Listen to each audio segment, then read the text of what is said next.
Hello बच्चों। तो आज इलेक्ट्रोस्टैटिक्स का लेक्चर नंबर 4 देखेंगे और इसमें हम लोग देखेंगे कि कूलम्ब्स लॉ की लिमिटेशन क्या है। और इसके पहले वाले लेक्चर में Coulomb's law in vector form, difference और similarity in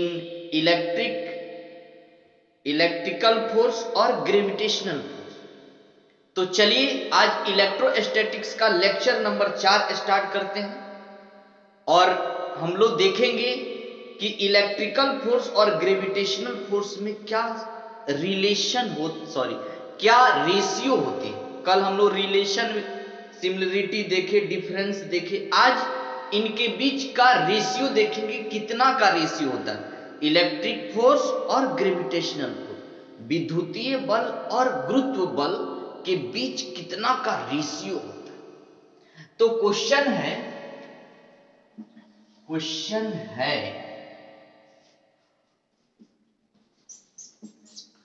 to find the ratio of electrical force and gravitational force if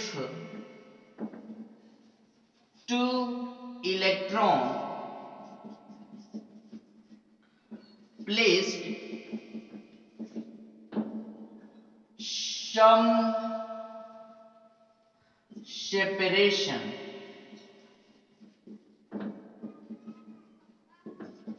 in air, if the value of charge 1 electron का वैल्यू है 1.6 इंटू 10 टू पावर माइनस 19 और इसकी electron की जो mass of electron है वह है 9.1 into 10 to power minus 31 KG. Ratio निकालना, क्या करना है कि गुरुत्व एफ ई और एफ जी में एफ ई और एफ जी के अनुपात ज्ञात करें। यदि दो इलेक्ट्रॉन कुछ दूरी पर स्थित हों और उनका मान जो है एक इलेक्ट्रॉन पर चार्ज का मान है 1.6 इंटू 10 टू पावर माइनस 19 और इसकी मास ऑफ इलेक्ट्रॉन है 9.1 इंटू 10 टू पावर माइनस 21। ऐसा होता है। यानी दे रखा है कि यहां सीधी सीधी बात क्या है, ग्रेविटेशनल फोर्स, गुरुत्वीय बल और विद्युतीय बल में संबंध निकाल। तो संबंध निकालना है तो ऑलरेडी जानते हैं फोर्स ऑफ इलेक्ट्रॉन के बीच जो फोर्स होता है इलेक्ट्रिकल फोर्स होता है K Q1 Q2 बटा R स्क्वायर। वहीं ग्रेविटेशनल फोर्स होता है GM1 M2 बटा R स्क्वायर। तो अगर दो चार्ज हैं, यदि यहां पर एक इलेक्ट्रॉन और यहां पर एक इलेक्ट्रॉन, दो इलेक्ट्रॉन हैं, तो इनके बीच का डिस्टेंस r है, तो इनकी भी मास होगी। तो इलेक्ट्रॉन का मास के बीच जो फोर्स लगता है, मास जो होता है, मास इफेक्टिव होता है ग्रेविटेशनल फोर्स में, चार्ज इफेक्टिव होता है इलेक्ट्रिकल फोर्स में। तो इलेक्ट्रॉन है, दो इलेक्ट्रॉन है, r डिस्टेंस पर है और इनके बीच फोर्स निकालेंगे, क्या लिखेंगे यहीं K Q1 Q2 बटा R स्क्वायर। Q1 भी वही है, Q2 भी वही है, तो F इलेक्ट्रिक फोर्स बोल सकते हैं K Q1 और Q2 को Q, तो Q स्क्वायर बटा R square. Force of gravitation क्या बोले, इसकी मास जितनी होगी उतना ही इसकी होगी, तो M1 M है, M2 भी M है, R तो R, यानी G M1 के जगह M, M2 के जगह M, तो M स्क्वायर बटा R स्क्वायर। चलिए रेशियो निकालते हैं, FE रेशियो FG, तो क्या होगा K Q स्क्वायर बटा R square upon G M square upon R square.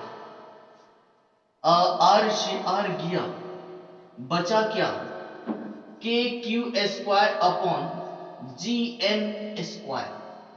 तो FE अपॉन FG वैल्यू रख दीजिए, K का वन 9 इंटू 10 टू पावर 9, इसका 1.6 इंटू 10 टू पावर माइनस 19 का होल स्क्वायर। नीचे क्या है G का value 6.67 into 10 to power minus 11, M इसका 9.1 इंटू 10 टू पावर माइनस 31 इसका स्क्वायर, यानी FE रेशियो FG। हाँ, इसको सॉल्व करेंगे तो ऑलमोस्ट आ जाएगा 10 टू पावर 42, लगभग 10 के पावर 42, क्या, यानी दो इलेक्ट्रॉनों के बीच जो इलेक्ट्रिक फोर्स लगते हैं और ग्रेविटेशनल फोर्स लगते हैं, विद्युतीय बल और गुरुत्वीय बल, उनके बीच का रेशियो होता है 10 के पावर 42, यानी FE अगर हम लोग ऐसे बोले FE equal to FG into 10 to power 42, यानी FE जो होगा वह FG से 10 के पावर 42 गुना बड़ा होगा, बहुत बड़ा होगा, यानी यह बहुत स्ट्रॉन्ग फोर्स है, electrical force. Gravitational force strong उतना नहीं, किसके अपेक्षा, इलेक्ट्रिक फोर्स के अपेक्षा, या कूलम्ब्स फोर्स बोल सकते हैं, क्या। तो यह रहा रेशियो। हाँ, हम लोग प्रोटॉन लेकर भी निकाल सकते हैं। हाँ, एक प्रोटॉन रख दे, एक इलेक्ट्रॉन रख दे, तो प्रोटॉन रखेंगे तो यहां पर हम क्या रख सकते, Q1 का मान तो वही होगा, Q2 का मान वही होगा, क्योंकि इलेक्ट्रॉन पर चार्ज उतना ही, प्रोटॉन पर चार्ज उतना ही, दोनों प्रोटॉन लेके निकाल सकते हैं। हाँ, लेकिन चेंज होगा मास में, यानी मास की जब बात करेंगे तो यह मास जो वैल्यू रखे 9.1 इंटू 10 टू पावर 9, यहां अगर इलेक्ट्रॉन ले तो ये मास ठीक है, दूसरे लीग के लिए अगर प्रोटॉन ले तो मास कितना हो जाएगा, तो 1.6 इंटू 10 टू पावर माइनस 27। तो थोड़ी बहुत वैल्यू चेंज होती है अलग, यानी लगभग इतना के बराबर। हाँ, अगर प्रोटॉन लेंगे तो M1 का mass 9.1 into 10 to power 31, M2 proton है तो 1.67 इंटू 10 टू पावर माइनस 31, क्या। तो इतना वैल्यू हम लोग लेकर बना लेंगे, डिस्टेंस तो दोनों के लिए सेम, क्या। दोनों प्रोटॉन हो तो मास वहीं रख देंगे, क्या, प्रोटॉन का मास 1.67 इंटू 10 टू पावर माइनस 31, क्या, या सॉरी 27, या 31 हो गया तो प्रोटॉन का, इलेक्ट्रॉन का हो गया। चलिए आगे बढ़ते हैं। अब समझ गए होंगे रेशियो कितनी होती है, इलेक्ट्रिकल फोर्स और ग्रेविटेशनल फोर्स के बीच कितना का रेशियो होता है। फोर्स इलेक्ट्रॉन के बीच कह देगा, इलेक्ट्रॉन दे देगा तो इलेक्ट्रॉन का मास चार्ज बैठाएगा, चार्ज की तो दोनों पर सेम ही होता है, लेकिन ग्रेविटेशनल फोर्स में मास वैलिड है, मास अलग अलग होता है, क्या। चलिए मिटा दें, ठीक। अब देखना है एक और प्यारा सा क्वेश्चन देखते हैं। आई प्यारा सा क्वेश्चन है, एक टोटल चार्ज है Q, टोटल चार्ज है कितना Q। Total charge on a body Q divide into 2 parts for maximum electrical force. तो फाइंड द चार्ज वैल्यू। देखिए टोटल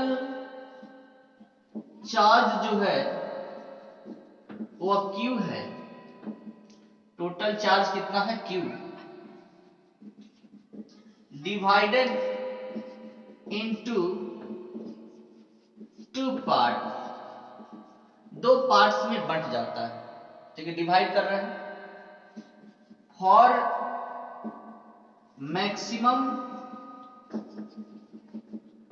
इलेक्ट्रिकल फोर्स के लिए फाइंड कीजिए, find the charge value, charge value of both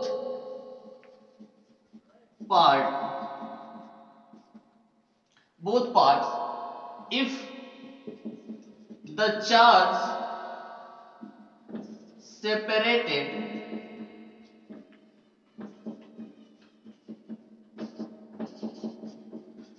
both charge जो है separated हैं सम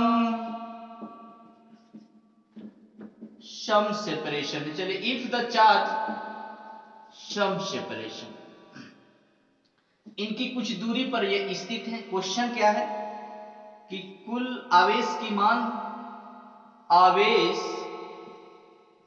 की कुल मात्रा Q है, उसे 2 भागों में बराबर नहीं, 2 भागों में बांटा जाता है और ये दोनों कुछ दूरी पर स्थित हैं। दोनों के बीच अधिक से अधिक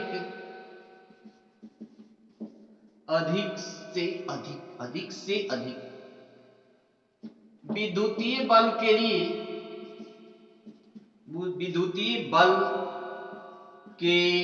लिए आवेश का मान ज्ञात करें। क्वेश्चन कह रहा है कि एक चार्ज है Q, उसको 2 भागों में बांटकर कुछ दूरी पर रख दी जाती है, कुछ दूरी पर रख दी जाती है। तो बताना है कि दोनों के बीच अधिक से अधिक बल के लिए चार्ज का मान क्या हो।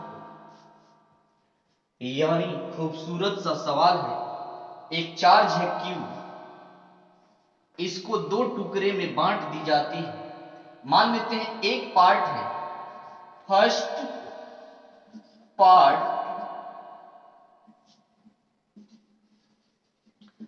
पार्ट पर चार्ज X है, तो सेकेंड पार्ट पर चार्ज मान लेते हैं Q माइनस X। अगर एक चार्ज है, चार्ज बॉडी है, इसमें से कुछ चार्ज निकाले, उसकी अमाउंट है X, तो जो बच गया कितना हो जाएगा Q माइनस X। यानी 2 चार्ज हो गए हमारे पास बांटने पर, एक X एक Q माइनस X और एक Q माइनस X।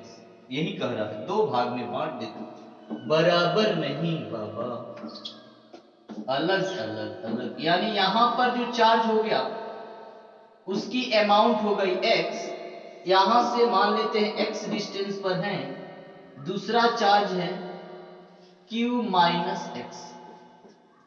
तो बताना है अधिक से अधिक फोर्स के लिए इनकी वैल्यू कितनी होगी, अधिक से अधिक मैक्सिमम।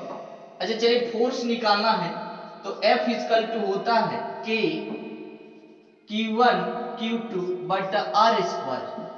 तो F equal to K Q1 की जगह X इंटू Q2 के जगह Q minus X upon R square. Clear? कर रहा है maximum electrical force for maximum force of electron, electrical force के लिए। तो अधिक से अधिक इलेक्ट्रिकल फोर्स के लिए एक वैल्यू पढ़े होंगे कि अगर y का मान, z का मान, x का मान, अगर हमको t का मान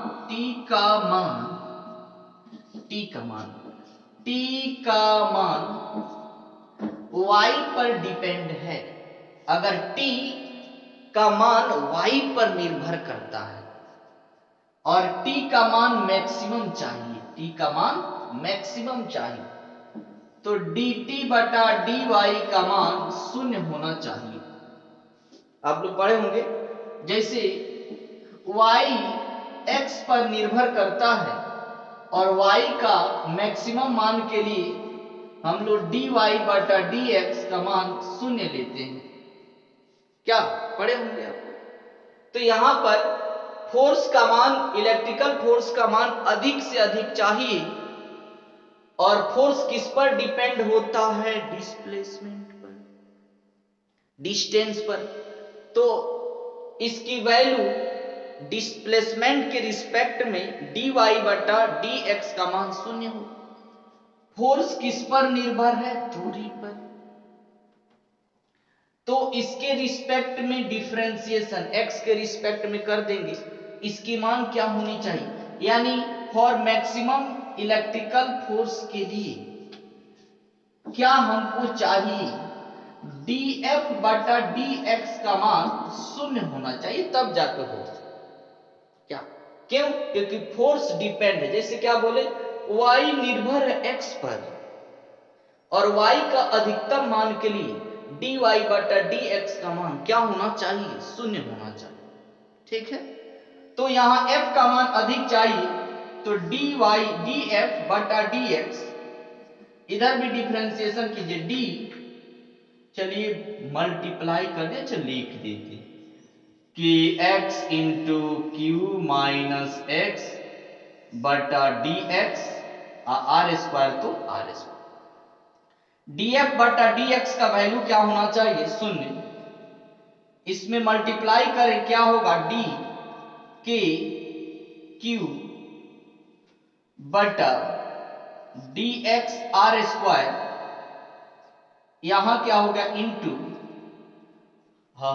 माइनस, यहां क्या हो गया?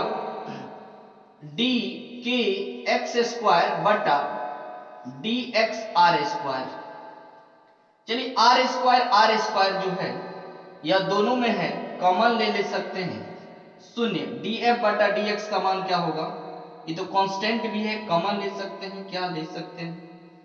यहां कांस्टेंट है दोनों में, k by R square common ले लिया, क्या बचा? d cube, sorry dx, x ना है रे बाबा, x बटा dx माइनस यहां क्या बचा? dx स्क्वायर बटा dx। r इधर आएगा 0, तो 0 इक्वल टू, यहां लिख दे 0 इक्वल टू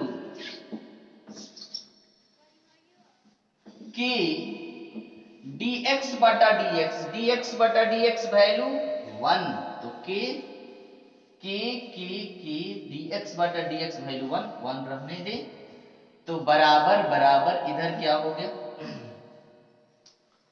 इधर हो गया हमारे पास क्या? x स्क्वायर है तो इसका डिफरेंशिएशन 2x, इस माइनस से इधर आ गया तो प्लस हो गया, और इसमें एक और क्या बचा k x क्यू ना, ओहो k में इसमें गुना किए तो क्या होगा? k x क्या बच गया? q, क्या q दोनों में नहीं ना है, इसमें मल्टीप्लाई एक्स स्क्वायर, चलिए q, यहाँ q भी तो कांस्टेंट ही है, q वैल्यू कांस्टेंट है, यहाँ क्या बचा? q तो क्या हो गया 2x माइनस इधर 2x बराबर, अब k भी बचा ना, इसमें k भी तो है, k तो कॉमन ले लिए हैं दोनों में से। अच्छा देख लो बाबू, चलिए एक बार यहां देख लेते हैं, थोड़ा और ऊपर चल कैलकुलेशन करते हैं, पहले इसकी वैल्यू निकाल दें, डिफरेंशिएशन बाद में कर दें। चलिए क्या हो गया, f equal to R square है, के से मल्टीप्लाई करते हैं के एक्स से, f इक्वल टू क्या होगा के एक्स क्यू बटा आर स्क्वायर, और इसमें गुना करेंगे तो माइनस के एक्स स्क्वायर। इसका डिफरेंशिएशन करते हैं, differentiation with respect to x, क्यों करेंगे, क्योंकि x पर निर्भर है तो इसकी वैल्यू क्या हो जाएगी 0, यानी df upon dx equal to 0 तो होना है, करे df बटा dx, उधर इधर भी डिफरेंशिएशन, इसके साथ डिफरेंशिएशन होगा तो क्या हो जाएगा D K X Q minus K X square upon D X, R square तो आर स्क्वायर। ठीक है, चलिए बढ़ते हैं आगे की ओर। df बटा dx का मान क्या हो गया 0, इसका डिफरेंशिएशन अलग अलग कर दें, R square R square R square, ये क्या हो जाएगा डिफरेंशिएशन के dx बटा dx 1, तो बच जाएगा q, माइनस इसका डिफरेंशिएशन करेंगे dx स्क्वायर तक के, तो के है, इसका डिफरेंशिएशन क्या होगा 2x का x स्क्वायर का डिफरेंशिएशन, अब बटा नीचे में क्या है आर स्क्वायर, क्या आर स्क्वायर इधर आए 0 हो गया, 0 इक्वल टू के क्यू माइनस के 2x, माइनस इधर आया क्या हो गया प्लस के 2x बराबर के क्यू, के से के गया x बराबर q बाई 2, यानी के x का मान हो गया q बाई 2, q बाई 2 का मतलब हो गया आधा, यानी अधिक से अधिक फोर्स के लिए उसको आधे आधे भागों में बांट दें तो इलेक्ट्रिकल फोर्स सबसे अधिक लगेगा, यानी x का मान हो गया क्या q बाई 2। यहां डिफरेंशिएशन किए हैं सबका, इसका भी, इसका आर स्क्वायर तो कांस्टेंट है इसीलिए बाहर इधर है, d से k कांस्टेंट है, क्या किसका होगा k कांस्टेंट है q कांस्टेंट है, तो dx बटा dx 1 हो जाएगा, तो इसलिए क्या लिखते हैं k q, यहां डिफरेंशिएशन करेंगे तो k कांस्टेंट है, x स्क्वायर का डिफरेंशिएशन किसके फॉर्म पर, ये हो जाएगा ना dx स्क्वायर बटा dx x n प्लस 1 बटा n प्लस 1, सॉरी क्या होता है n x n minus 1, differentiation यही ना, तो क्या होगा n का मान 2 x 2 माइनस 1 कितना हो जाएगा 2x, 2 में से गया 1, यानी 2x, वही लिखते हैं k तो k और 2x तो 2x, x स्क्वायर का डिफरेंशिएशन r इधर आ गया 0, बच गया k Q minus k 2x, k Q minus k 2x minus से इधर प्लस हुआ, k कट गया, वैल्यू आ गया x का q बाई 2। आगे बढ़े, चल यानी दो किसी चार्ज को आधा आधा भाग में बांट दें और कितना भी दूरी पर रखें तो उनके बीच जो फोर्स लगेगा वह सबसे अधिक होगा, यानी अधिकतम फोर्स के लिए चार्ज को बराबर बराबर भागों में बांटना होगा, किधर किधर भागों में बराबर बराबर। चलिए बोर्ड में एक क्वेश्चन पूछता है, बार बार पूछता है, तो उसको देख लेते हैं हम लोग, क्या limitation of Coulomb's law, limitation of Coulomb's law,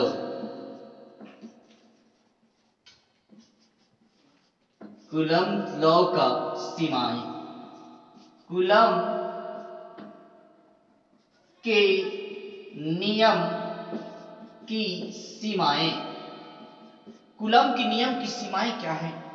इसकी भी सीमा है। तो सीमा है पहला, सीमाएं, लिमिटेशन। सीमाएं क्या है? Extended charge has not valid. बड़े बड़े बिखरे बिखरे charge, Coulomb's force, Coulomb's law वहां वैलिड नहीं होता। कूलम्ब का नियम पालन नहीं करता है एक्सटेंडेड चार्ज के लिए। एक नंबर क्या हो गया? Extended charge has not valid,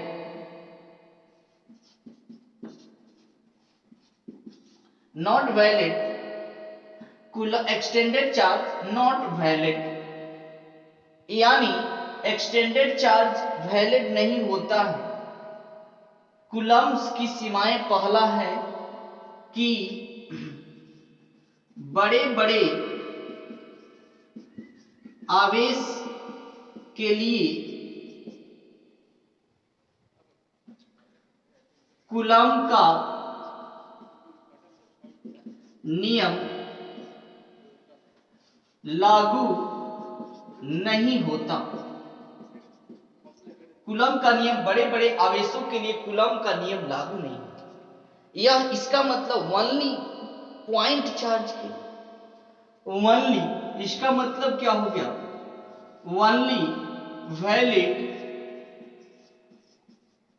only one point charge,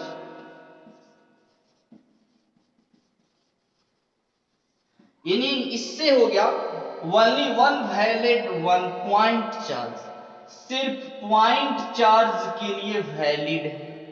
कौन? कूलम्ब का नियम। दूसरा है इसकी लिमिटेशन कि बोथ चार्ज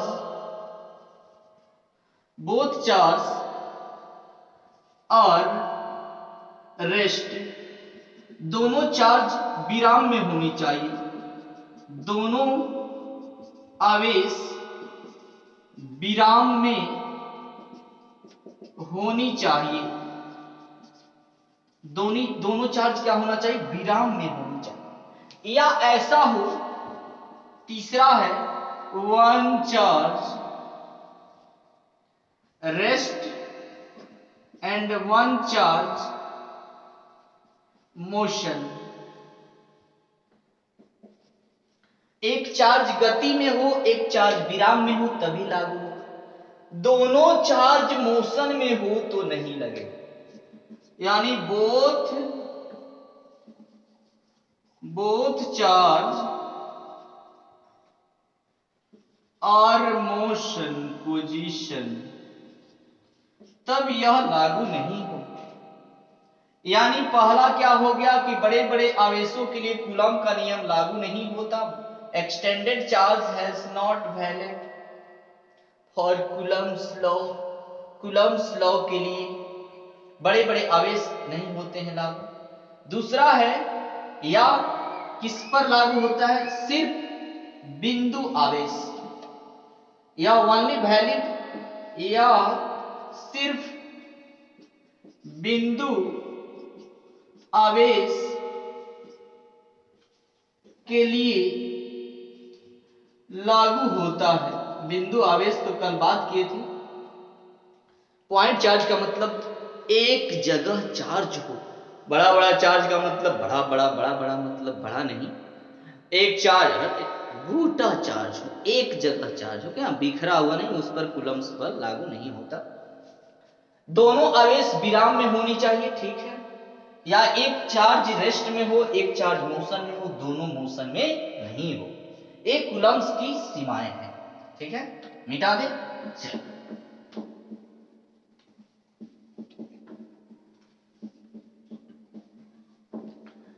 अब देखना है principal of superposition of charge, principal of superposition of charge. वाह, प्रिंसिपल कॉलेज वाला प्रिंसिपल नहीं, सिद्धांत वाला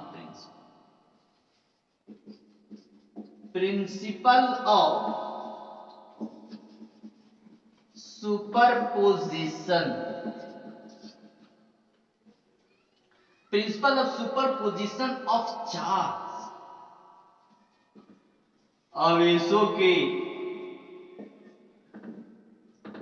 आवेशों के आवेशों के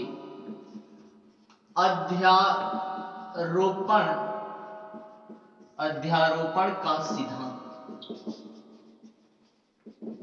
आवेशों के अध्यारोपण का सिद्धांत। आवेशों के अध्यारोपण का सिद्धांत क्या है?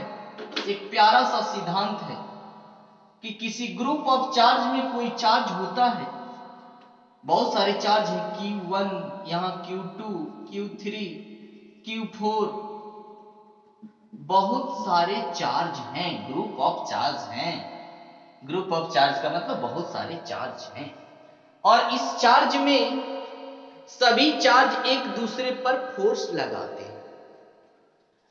अगर इस पर देखा जाए फोर्स, तो ये वाला फोर्स इस पर लगाएगा, इसने इस पर लगाया, इसने भी इस पर लगाया, यानी सबने इस चार्ज पर फोर्स लगाया। हाँ, इस पर भी देखें, ई ने इस पर लगाया, इसने इस पर फोर्स लगाया, इसने इस पर, सब पर सबने फोर्स लगाता है, तो उसकी टोटल फोर्स का वैल्यू क्या होती है? तो प्रिंसिपल ऑफ सुपरपोजिशन बोलता है कि the total amount of Coulomb's force on the any one test charge, किसी एक चार्ज पर सबके द्वारा जो लगाए गए फोर्स होते हैं, कूलम्स फोर्स, वह सदिश योग के बराबर होते हैं, वह सदिश योग के बराबर, यानी the total Coulomb's force, the total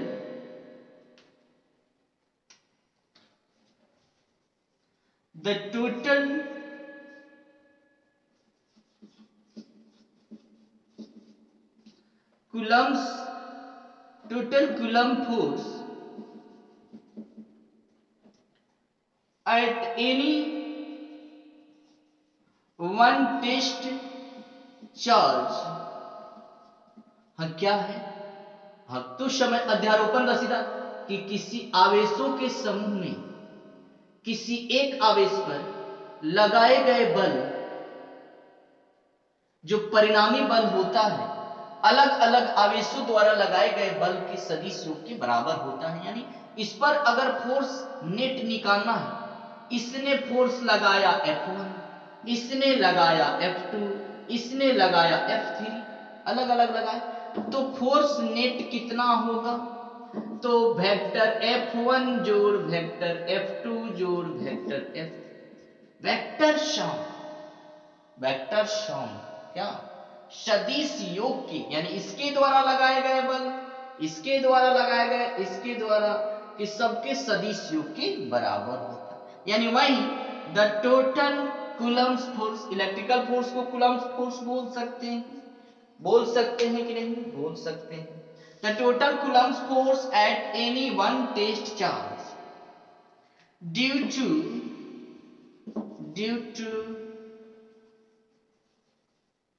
group of charge, group of charge is equal to vector sum of total coulomb force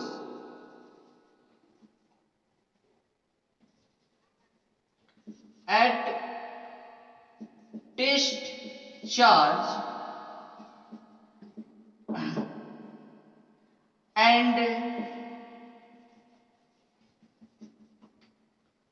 individual charge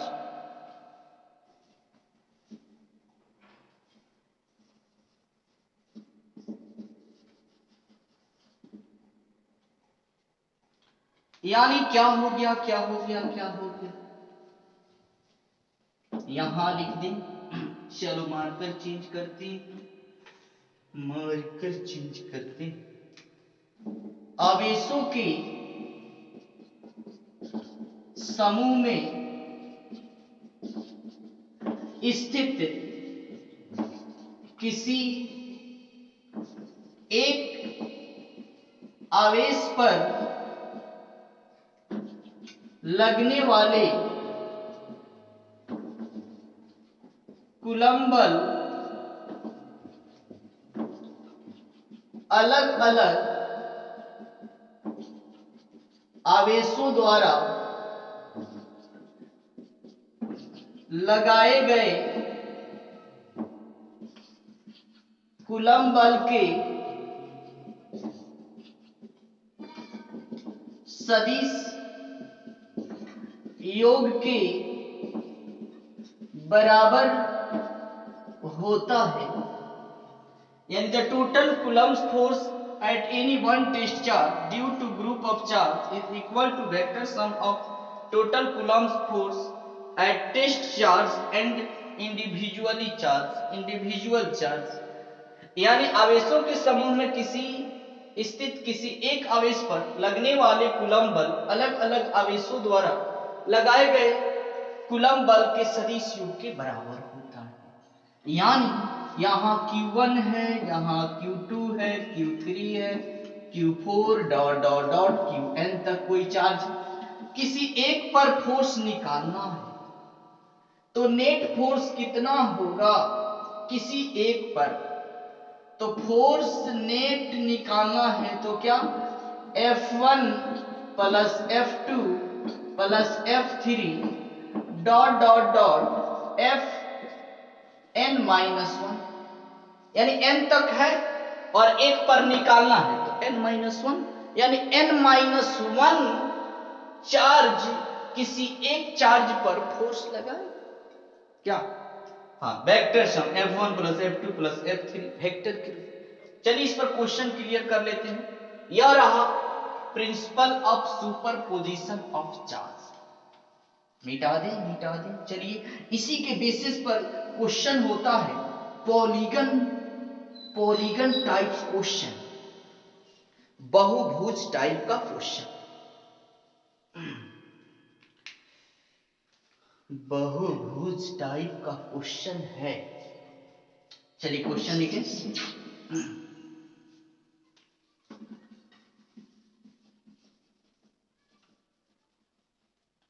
polygon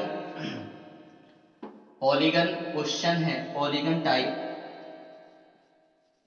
question है, न्यूमेरिकल है। कैसा है देखिए ध्यान देना, अगर principle of conservation of charge अगर समझ गए हैं तो क्वेश्चन बनाने में दिक्कत नहीं होगी, क्योंकि अलग अलग आवेश द्वारा जो फोर्स लगाते हैं उसकी योग जो होती है वेक्टर फॉर्म में होती है। वेक्टर आप लोग जानते हैं, वेक्टर में डायरेक्शन की रोल ज्यादा होती है। क्या वेक्टर का मतलब डायरेक्शन ही है क्या। चलिए पॉलीगन टाइप क्वेश्चन देखना है।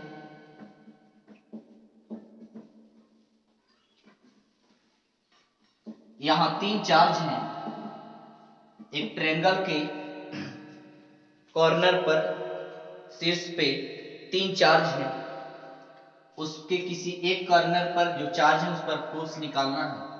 मान लेते हैं यहां पर एक चार्ज है,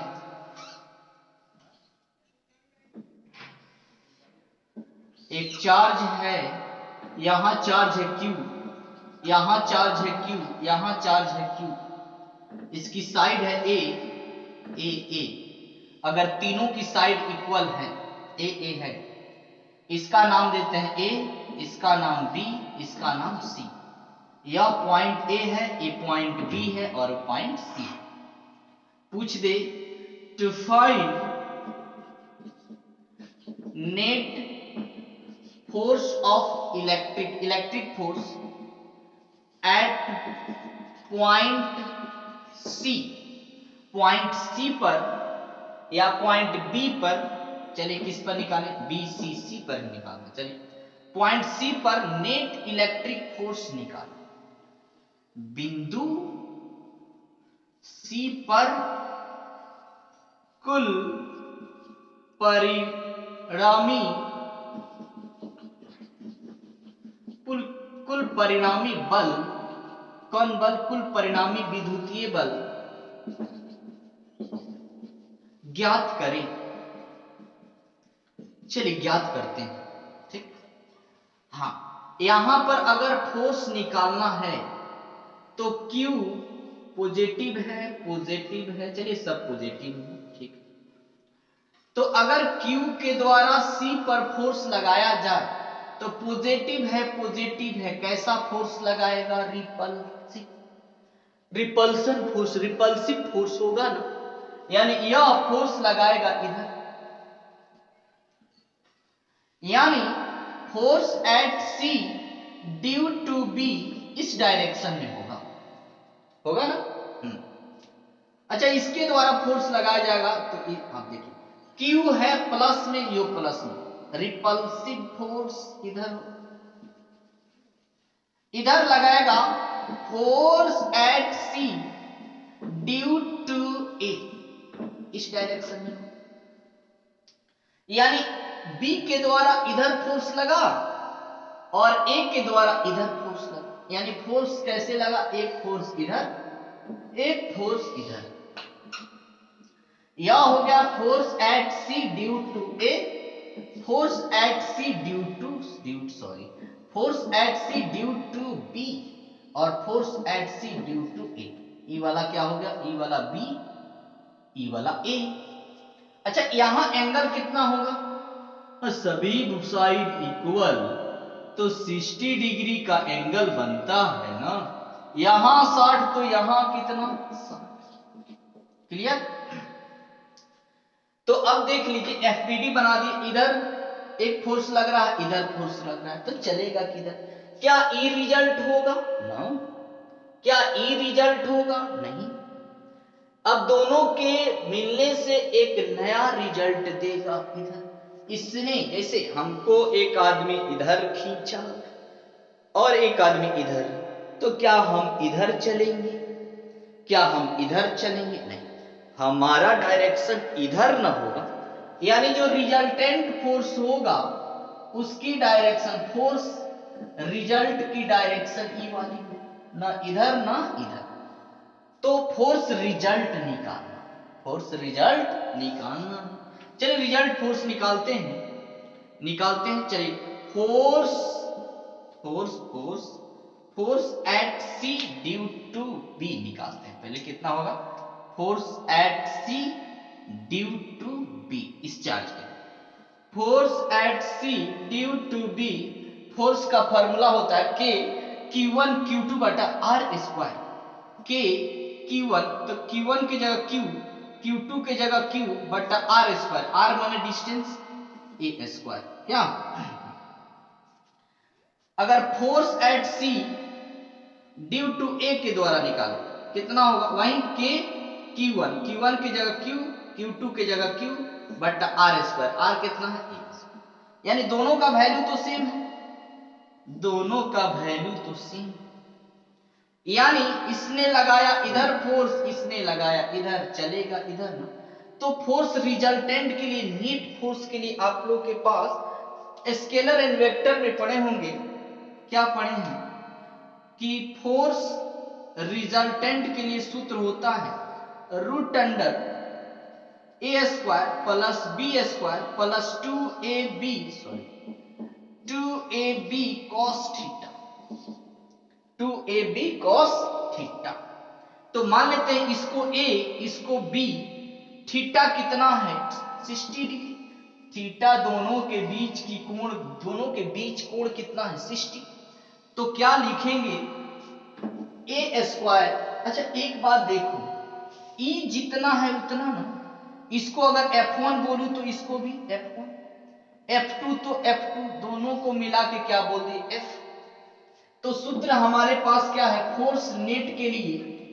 root under A square plus B square plus 2AB cos theta.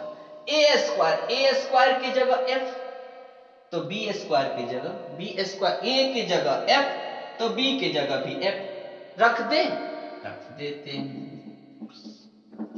हाँ, F square plus F square A square plus B square plus 2a B cos 60। तो फोर्स नेट किस पर, एट पॉइंट सी पर निकाल रहे हैं, eight point C पर।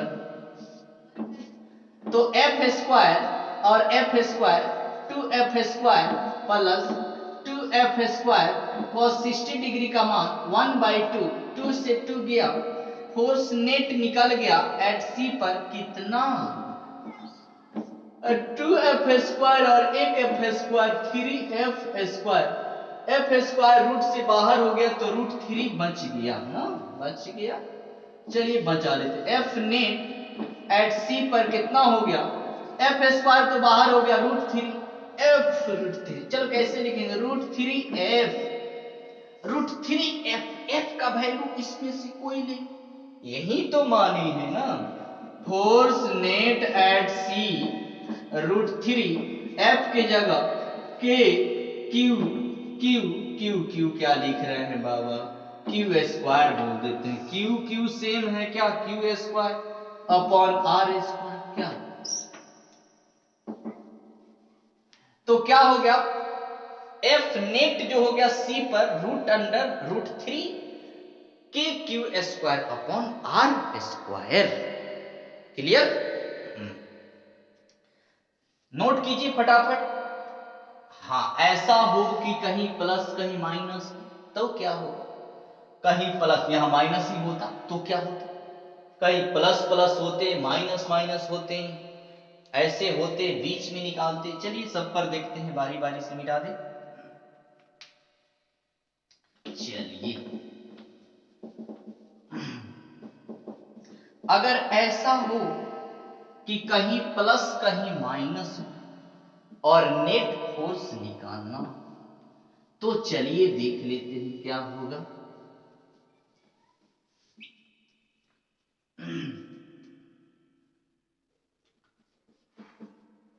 एक पर प्लस है एक पर माइनस है, यहां 3 चार्ज हैं, इक्वल हैं, Q माइनस में है, यहां Q प्लस में है, यहां प्लस में है। चलिए किसी एक पर निकालना है, पॉइंट ए हो गया, पॉइंट बी हो गया, पॉइंट सी। चलिए बी पर निकालना है, टू फाइंड करना है, to find net electric force at point B. हाँ, माइनस पर निकालें, निकालेंगे, चलिए प्लस माइनस पर ए पर निकाल दें, ठीक। चलिए ए पर ही देख लेते हैं, यानी find the net electric force at point ए। क्या, ए पर कितना इलेक्ट्रिक फोर्स होगा, तो क्या करेंगे, इनकी साइड ए है, ए है, ए, क्यू के द्वारा, प्लस क्यू है माइनस क्यू है, कैसा फोर्स लगेगा, अट्रैक्टिव, यानी यह अट्रैक्ट करेगा, यानी एक फोर्स इधर लगेगा, यानी force at A due to B, attractive force लगेगा, फोर्स अट्रैक्टिव कितना होगा, के Q1 Q2 बटा आर स्क्वायर। Q1 कितना है, Q है, Q2 Q है, आर स्क्वायर का मतलब ए स्क्वायर, या के क्यू स्क्वायर बटा A square, Q Q Q square. अच्छा, इसके द्वारा फोर्स देखा जाए तो क्या होगा, अच्छा ये भी अट्रैक्टिव, माइनस प्लस इसने इधर लगा, यानी force at A due to C, ये भी होगा के Q1 Q2 Q1 भी Q है, Q2 भी Q। हाँ, माइनस माइनस क्या, चार्ज का मान तो सेम होता, इलेक्ट्रॉन पर प्रोटॉन पर क्या, डायरेक्शन तो दिखा रहे हैं ना, माइनस डायरेक्शन अट्रैक्टिव या रिपल्सिव दिखा, तो माइनस प्लस की क्या बात करें चार्ज में, तो Q1 Q हो गया, Q2 Q हो गया, ए स्क्वायर दूरी हो गया, यानी के क्यू स्क्वायर बटा ए स्क्वायर। इसको अगर F मानते हैं तो इसको भी क्या मानेंगे, F मानेंगे, दोनों सेम क्या। अब देख लीजिए, एक ने फोर्स लगाया ऐसे, एक खींचा ऐसे, एंगल कितना होगा 60, 60 होगा ना, तो रिजल्टेंट तो एक ने खींचा इधर, एक ने इधर, चलेगा इधर ना क्या। तो वही हो गया हमारे पास, यानी force net at point A पर क्या, root under A square plus B square. तो ए भी एफ है, बी भी F, plus 2 A B cos 60। Angle कितना होगा 60। तो force net at point A हो गया root under 2f square plus 2f square 1/2, 2 से 2 गया, वहीं आ गया, क्या आ गया 3f square 2f square plus f square, f net निकल गया a पर कितना रूट 3f, 3 हो जाएगा, f स्क्वायर रूट से बाहर हो जाएगा। f का वैल्यू क्या है, फोर्स नेट निकल गया, कितना आ गया रूट 3 के क्यू स्क्वायर बटा ए स्क्वायर। क्या, हाँ, अगर b पर निकाले तो क्या होगा, b का FBD बना लो। अगर फोर्स नेट पॉइंट b पर निकालते हैं, किस पर, b, तो b पर निकालेंगे, E तो एट्रैक्टिव फोर्स इधर, E प्लस है E माइनस है, एट्रैक्ट करेगा, यानी एट्रैक्ट करने का मतलब इस डायरेक्शन में फोर्स लगेगा, E फोर्स लगा, हाँ इधर नहीं ना बोले रे, इधर बोलने का मतलब हटा रहा है, इधर का मतलब खींच रहा है, क्या, यानी एक फोर्स लगेगा इधर, दूसरा फोर्स लगेगा किधर, प्लस है इधर ना, प्लस है इधर, यानी एक फोर्स इधर लगा, यानी FBD बना ले, एक फोर्स इधर, यानी force at B due to C के द्वारा, और एक ने लगाया इधर force at B due to A। अब देखिए इसके बीच का एंगल तो चेंज हो गया, तो वैल्यू चेंज हो जाएंगे ना, यह कितना है 60, तो ये कितना होगा 120, तब तो दोनों मिलके 180, क्या 180, यानी यहां हो गया 1.120। अब देखिए वैल्यू क्या रखेंगे 120 डिग्री का मान, क्या 120। कुछ तो समझ में आया, कुछ आया समझ में, cos 120 डिग्री रखेंगे क्या, तो फोर्स नेट फोर्स निकालते हैं, क्या रखेंगे वहीं फोर्स पहले निकाल लें इसके द्वारा, Q के द्वारा B पर फोर्स E वाला B, force at B due to C क्या होगा K Q1 Q2, तो Q1 भी Q है, Q2 भी Q है, तो Q square A square, force at B due to A के द्वारा निकालेंगे तो इधर होगा, A के द्वारा इतना ही हो जाएगा K Q स्क्वायर बटा A स्क्वायर, लेकिन एंगल चेंज हो जाएंगे, तो नेट फोर्स क्या, फोर्स नेट एट B कितना हो गया, या तो एक लगाया इधर, एक इस तरह, तो चलेगा इधर, क्या होता है root under A square plus B square plus 2AB cos theta, तो A स्क्वायर अगर F मानते हैं तो इसको भी क्या मानेंगे F, तो A भी F है, A भी F है, A भी क्या है F है, B भी F है, यानी F square plus 2 F cos 120, 120, 120 किस क्वाड्रेंट में है, 90 120, ऑल साइन 10, इसमें साइन प्लस तो कॉस माइनस ना, माइनस, यानी F net at point B पर क्या हो जाएगा F square 2F square plus 2F square, cos 60 degree का मान माइनस 1/2, सॉरी 120 का मान कट गया, माइनस में आ गया, फोर्स नेट एट बी पर कितना आ गया, root under 2f² minus f², तो सिर्फ क्या आ गया, f² माइनस में हो गया, क्या minus minus minus minus, f net कितना हो गया एट पॉइंट बी पे, तो एगो f² घट गया तो क्या बच गया f², तो सिर्फ बच गया f² का मतलब f फोर्स लगेगा, f नेट कितना हो जाएगा, सिर्फ f का मान kq² बटा a², kq² बटा a², यह net force at point B पर। क्या कोई डाउट? ठीक है, मिटा दें मिटा दें मिटा दें,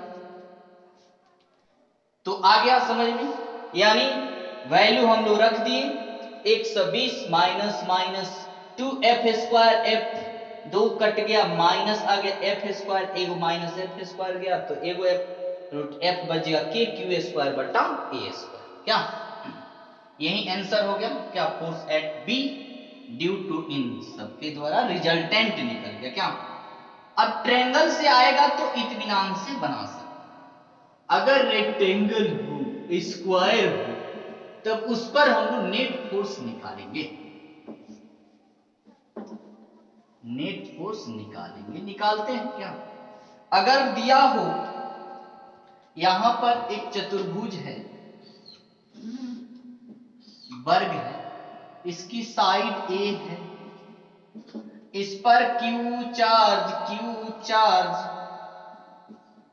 है और यहां भी Q, फोर्स निकालना है, इसका नाम ABCD they.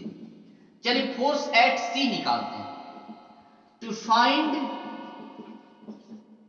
Net force at point C, net force at point C, तो वही रूल हो गया, C पर निकालना है, to find net force, net electric force, force of electric at point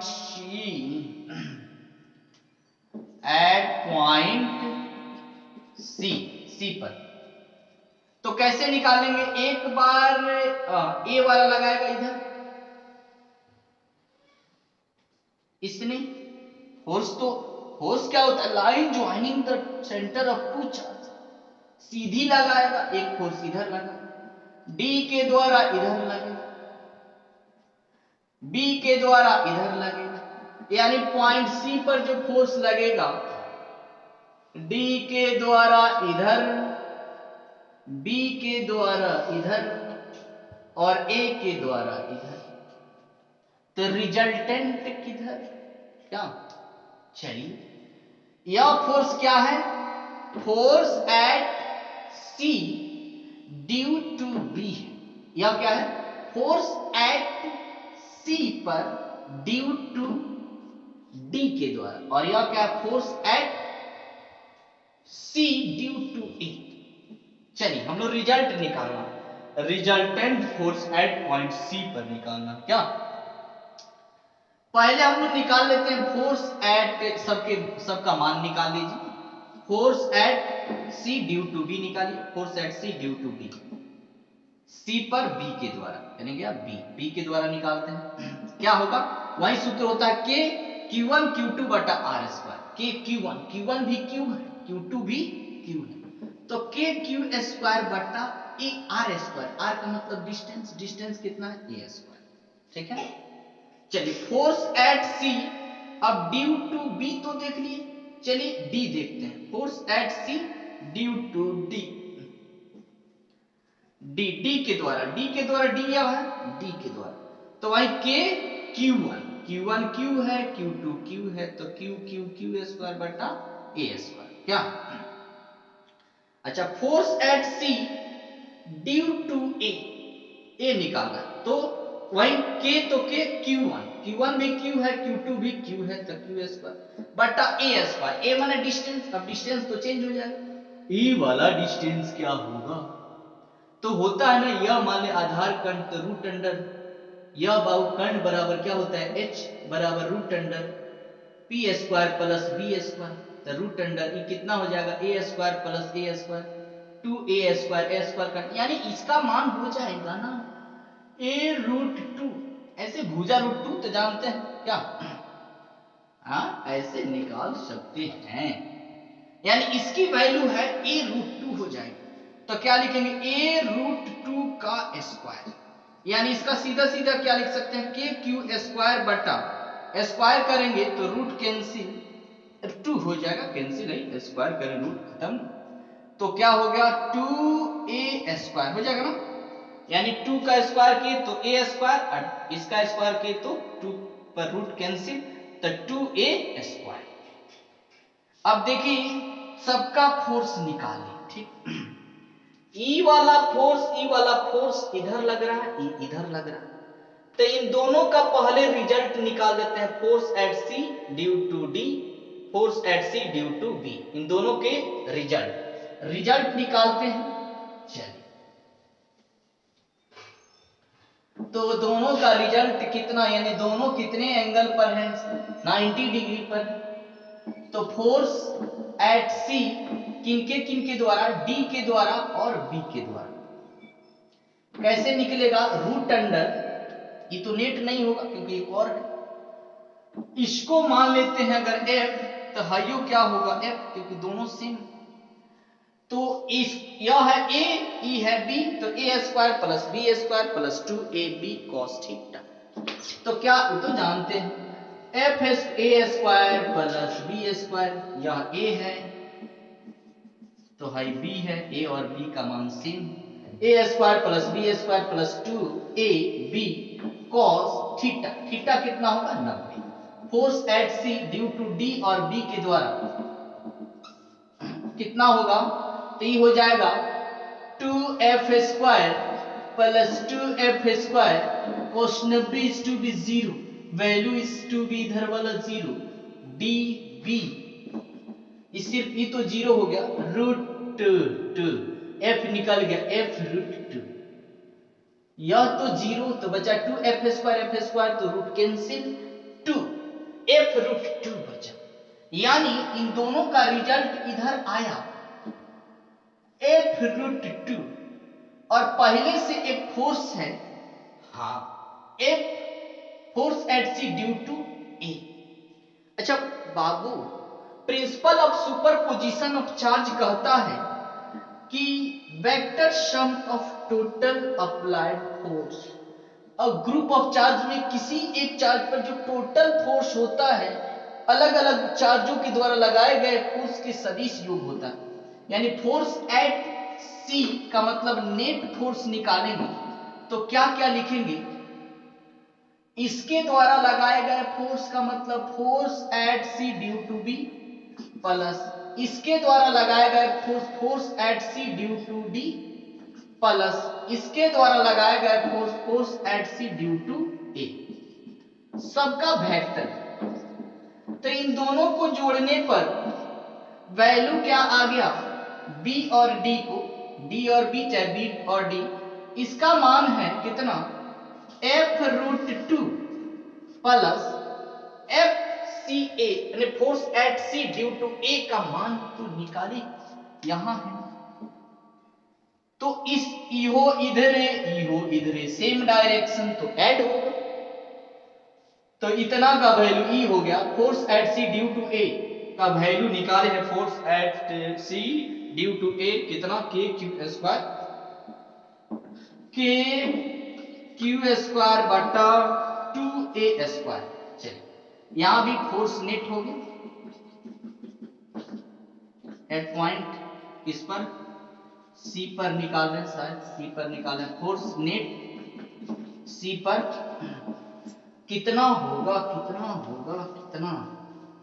अब देखिए f का वैल्यू कितना माने हैं, f का वैल्यू के क्यू स्क्वायर बटा ए स्क्वायर रख दें, के क्यू स्क्वायर बटा ए स्क्वायर रूट 2, तो रूट 2, f का मान है के क्यू स्क्वायर बटा ए स्क्वायर, के क्यू स्क्वायर बटा ए स्क्वायर रूट 2, तो रूट 2 प्लस के क्यू स्क्वायर बटा 2a स्क्वायर, इसमें से जो कॉमन लेना है ले सकते हैं, माना नहीं करेंगे, ले सकते हैं। के क्यू स्क्वायर बटा ए स्क्वायर दोनों में है, के क्यू स्क्वायर बटा ए स्क्वायर बचा √2 प्लस यहां क्या बचा 1/2।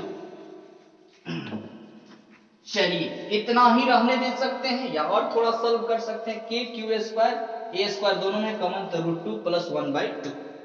या net force at point C पर निकला। इसी तरह हर एक पर निकाल सकते हैं क्या, तो इसमें डाउट नहीं है। इसके द्वारा फोर्स इधर, इसके द्वारा इधर, इसके द्वारा इधर, तो इन दोनों का रिजल्ट, क्योंकि ये वाला क्या है, इन दोनों ने 90 पर लगाया है तो एंगल पर है, तो इसका एक नया रिजल्टेंट हो जाएगा ई वाला डायरेक्शन। तो इनके और इनके मिलने से एक फोर्स इधर आया जिसका वैल्यू आया था F√2, और इसने एक फोर्स लगाया इसी डायरेक्शन में, इसीलिए इसके साथ ऐड कर दीजिए कितना, force at C due to A के द्वारा, यानी force at C due to A कितना है, इतना है, तो यहां ऐड कर देंगे, ऐड कर देंगे, वैल्यू हमारा रिजल्टेंट निकल जाएगा क्या। चलिए आज के लेक्चर में इतना ही, थैंक यू।